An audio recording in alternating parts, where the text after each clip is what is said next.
হয়তো দেখা যায় সেই এখানকার এই এশিয়ার তথা বাংলাদেশি সে সমস্ত হজ যাত্রীদের মধ্যে, উত্তরের যাত্রীদের মধ্যে, সেই দয়াখাসী যাত্রীদের মধ্যে অনেকে সেখানে মারাও যাচ্ছেন।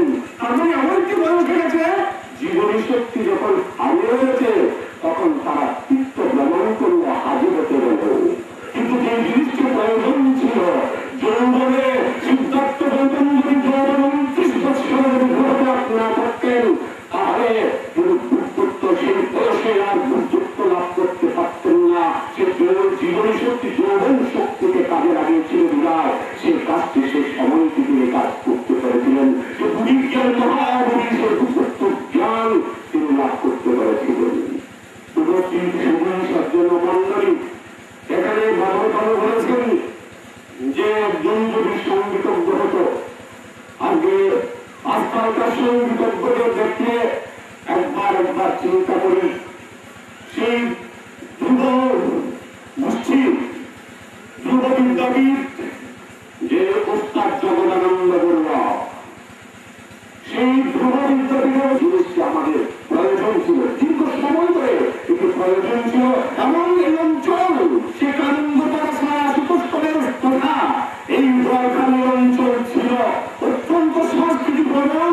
দর্শনে এমন কোন জায়গা ছিল না, হিন্দু মুসলমান বৌদ্ধ তারা ছিল না, কয়েকটা নাটক অনুষ্ঠিত হচ্ছে না, নাটক হচ্ছে না।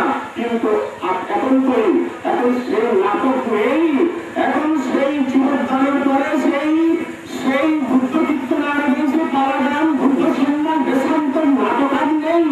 এখন হয় ড্যান্স, ডিজে প্যাকেজ, এগুলো করে আমরা চলে গেছি। কিছুক্ষণ পরে এখানে লোকারণ্য হয়ে যাবে, অনেক মানুষ হবে, কিন্তু গুলির কথা শোনার জন্য হয়তো মানুষ কম এসছে। হয়তো বলা হয়েছে সে রবীন্দ্রনাথের কথা, আগে যদি বলি নেলসন ম্যান্ডেলা যিনি বর্ণবাদের জন্য সারা জীবন কাজ করেছেন, নেলসন ম্যান্ডেলা জীবন আমরা আজকে আমি আমার ভক্তকে তাকে শ্রদ্ধা সম্মান দেখাচ্ছি। এই জন্য কারণ একটি যে বর্ণবাদীর সেই তিনি বারবার করে চেষ্টা করেছেন, সে বর্ণবাদকে ভেঙেছে চুরমার করে দিয়ে মানবতার মধ্যে আনতে পারে। সে বর্ণবাদীর কথা, সেই নেলসন ম্যান্ডেলার কথা আমি বলি, সে মহানগরের প্রতি পুলিশ সম্মান প্রদর্শন করছি। তারা সরগম করেছে, আমি বলবো নেলসন ম্যান্ডেলার যেমন সেই যে যুদ্ধ, জীবন যুদ্ধ, রাজনৈতিক যুদ্ধ যেমন ফেলে কাটিনি, তারা যেন জয়ী হয়েছে, তোমাদের জয় হয়নি। সময়ের জন্য অপেক্ষা করতে হবে, দিনের জন্য অপেক্ষা করতে হবে, মুহূর্তের জন্য অপেক্ষা করতে হবে। কারণ এই সংস্কৃতির সেই তীর্থভূমি আমাদের এই বোয়ালখালী, রত্নগর বা বোয়ালখালী। উপস্থিত সুধী সজ্জন মন্ডলী সেই প্রক্রিয়া থেকে বেরিয়ে যখন সেই সড়ক দিয়ে যখন বোয়ালখালীতে ঢুকছিলাম, গর্বে ভুক্ত বড় হয়ে গেছে, বিশাল হয়ে গেছে। কারণ যে প্রীতিরক্ষা না হবে, আজকে ব্রিটিশ কারণ হতো না, ব্রিটিশ কারণ হতো না, আজকে সে প্রীতিরক্ষাকে ভারত তথা অন্যান্য দেশের মধ্যে শ্রদ্ধার সাথে বিপ্লব হিসেবে সে প্রক্রিয়া কথা সকলকে সম্মান করে।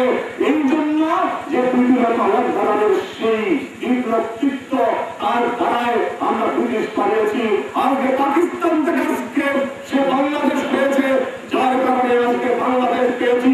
আজকে বড় বড় ইন্ডাস্ট্রির মালিক হতে পেরেছে, বড় বড় গাড়ি হতে পেরেছে, বড় বড় শিল্প হতে পেরেছে, বড় বড় সংস্কৃতি কর্মী হতে পেরেছে, বড় বড় ম্যানেজার হয়ে তারা বড় বড় চেয়ারে বসতে পেরেছে। যদি সেই পশ্চিম পাকিস্তানের আদারকে এই দেশ থেকে তারা দেওয়া যেত, তাহলে কোনদিন কোন অবস্থাতেই এই বড় বড় চেয়ারে বসা কোনদিন সম্ভব হতো না।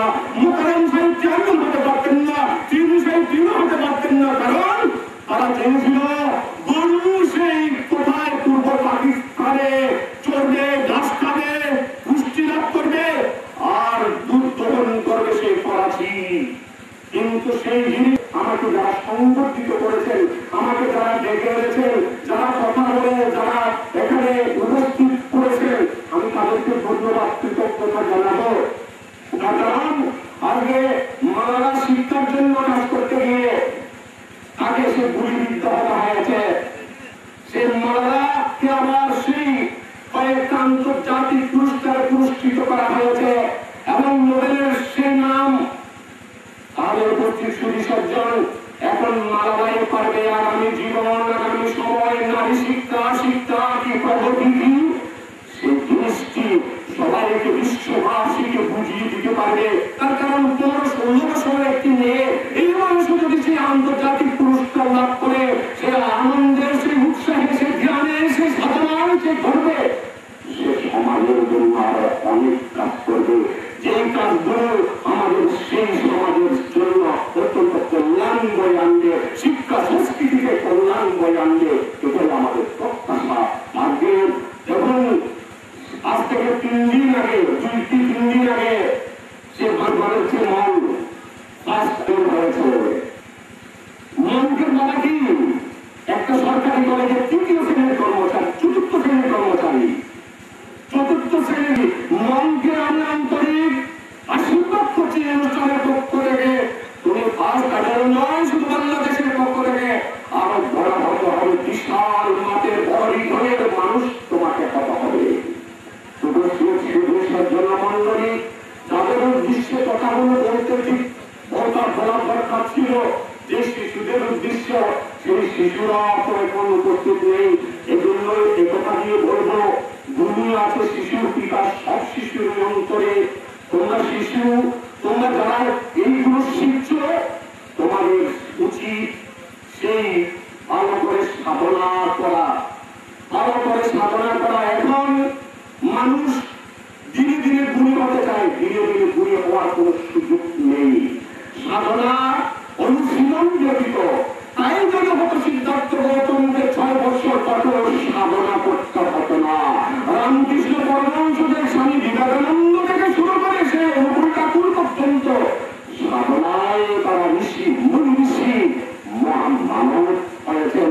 সেজন্য আপনার আমাদের প্রয়োজন। সেজন্য আমার কথা থাকছে, আজকাল কোথা কখন মা বাবা যখন মরে, মুরব্বীরা যখন মরে, তাদের উদ্দেশ্যে কি এক সময় বুদ্ধ কীর্তন করতে করতে আমরা সেই শ্মশানে নিয়ে যেতাম, মানের জন্য দুইটা গেল রে, এই বলে বলে আমরা কিছু বলে বলে আমরা সেই সেই মজা হওয়া শ্মশানে নিয়ে যেতাম।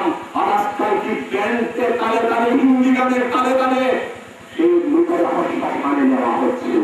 তাহলে মানে কি আমাদের সেই সর্বম যেভাবে আধুনিক রবীন্দ্রসঙ্গীত দেশকা বোধক শিক্ষা দেবে, তল্লিগীতি শিক্ষা দেবে, তেমনিভাবে আমরা কি একবার করেছি? বুদ্ধ কীর্তনকেও আমাদেরকে রক্ষা করতে হবে।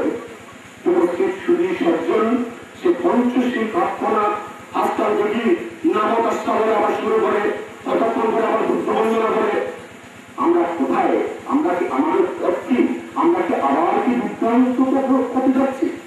একবার মমতাময়ী মায়েরা, শুধু সজ্জন মন্ডলীরা যারা আছেন, স্ত্রীরা যারা আছেন, সমাজ চিন্তা করেন যারা, আপনাদের প্রতি বিনম্রভাবে অনুরোধ থাকবে, আমরা যেন আলোকে যেন গ্রহণ করি, সত্যকে যেন গ্রহণ করি। এখানে বসে বসে চিন্তা করছিলাম, যে লাইটগুলো জ্বলছে তার উপরে একটা সুন্দর চাঁদ উঠেছে, সে চাঁদটি আমি দেখছিলাম। সে চাঁদের আলো এক চাঁদে কি না করে, আপনি আপনার সন্তানকে আরো মানুষ করবেন, আলোকিত মানুষ করেন, অসাম্প্রদায়িক চিন্তা চেতনার মুক্ত চিন্তার মানুষ গড়ে তুলবেন, এই কামনা, এই প্রার্থনা করে সর্বম বিদ্যাক্ষেত্রে আবারও বিনম্র কৃতজ্ঞতা, এই মাটিকে প্রণাম করে, এই বন্দনা করে, মাটি আশীর্বাদ।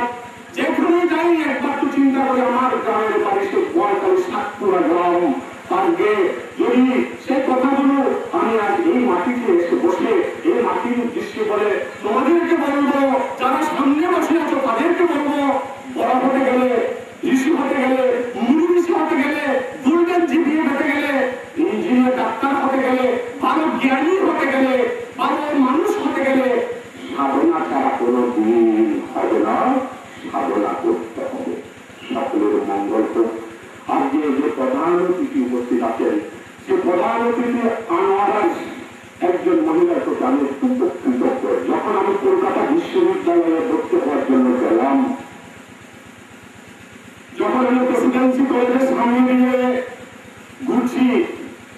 সেই ফুটফুটে সুন্দর এক মহিলা যিনি চিরকুমারী বিয়ে করেননি এসে চট করে আমার আবদার বললেন, সবাই তোমার বাড়ি কোথায়?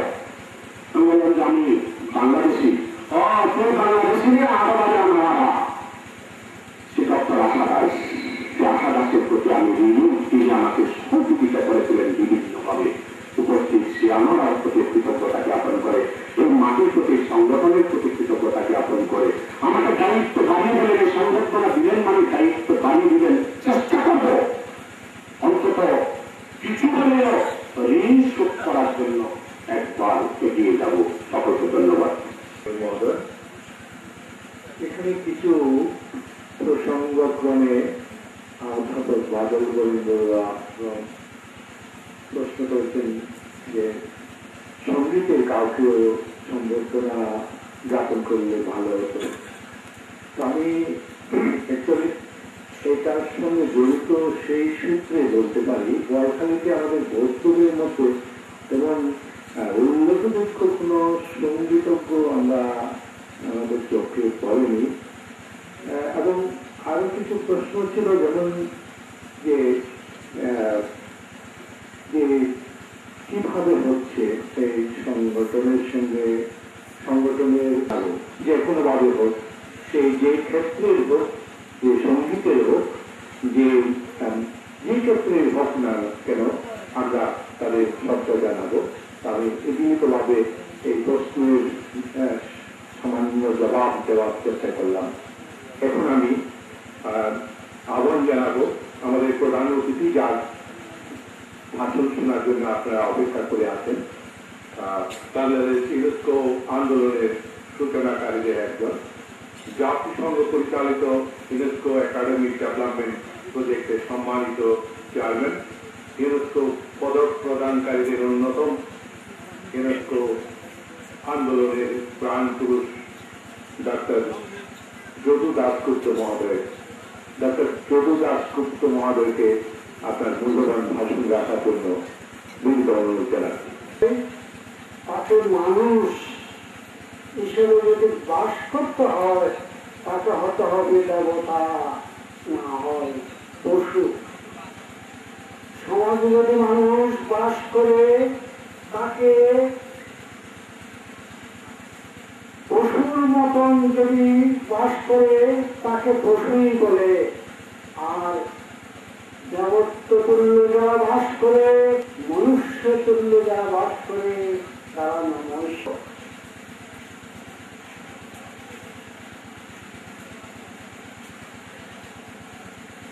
সরগম সঙ্গীত বিদ্যালয় কর্তৃক আজকে আয়োজিত এই মহতি সুন্দর অনুষ্ঠানে সুযোগদাতারা বিমুগ্ধ হয়েছেন, আমি বিমুগ্ধ হয়েছি।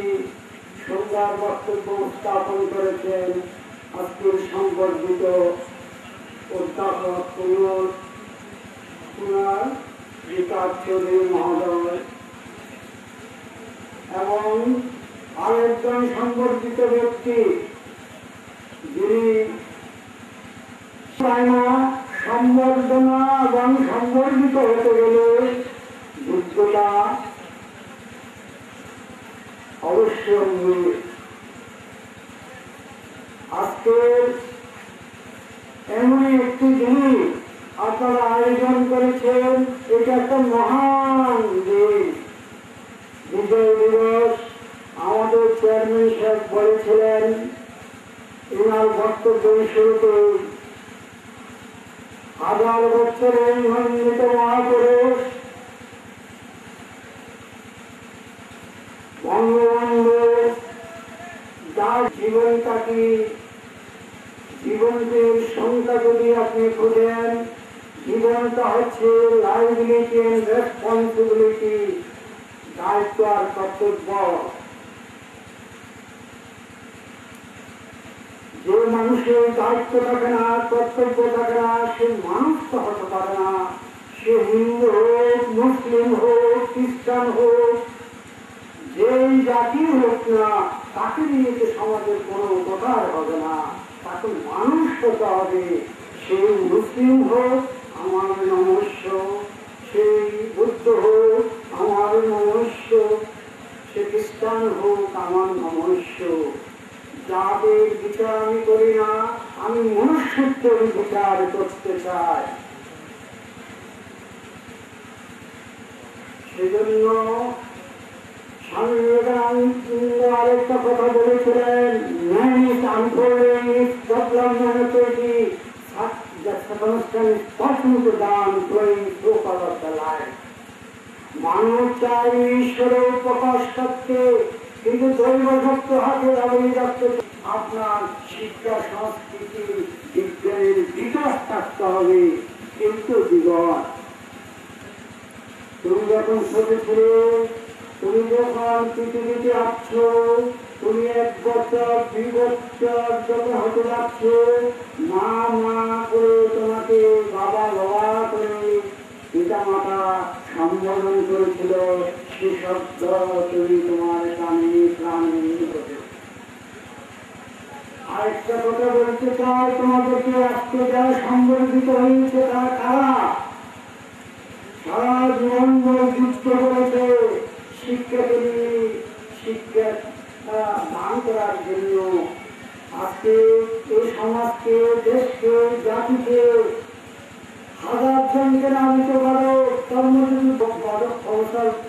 বাবু বলেছেন ইউনেস্কো ক্লাব অ্যাসোসিয়েট। ক্লাব শব্দ হচ্ছে একটা সংঘ।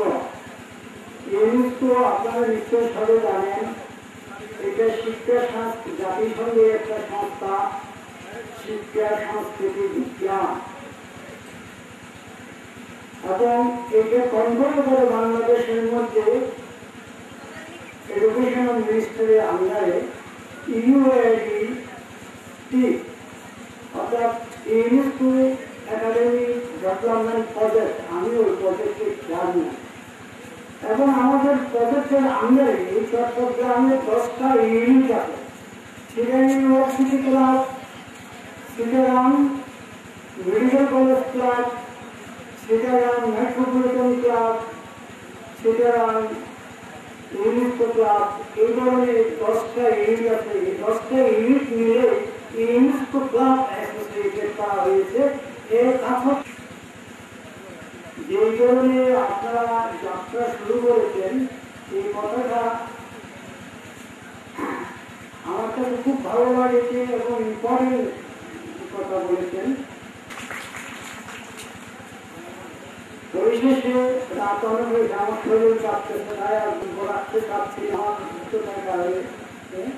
পরিশেষে আমি বলতে চাই, যে কথাটা আপনাদের চেয়ারম্যান মহোদয় বলেছিলেন, আজকের বিজয় দিবস,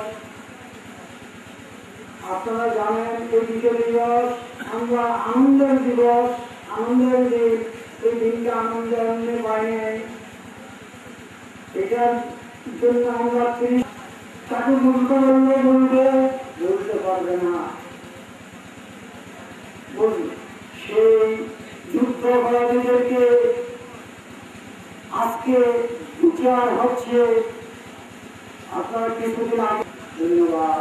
এবং পরিশেষে বলতে চাই, আমাকে এই বোয়ালখালী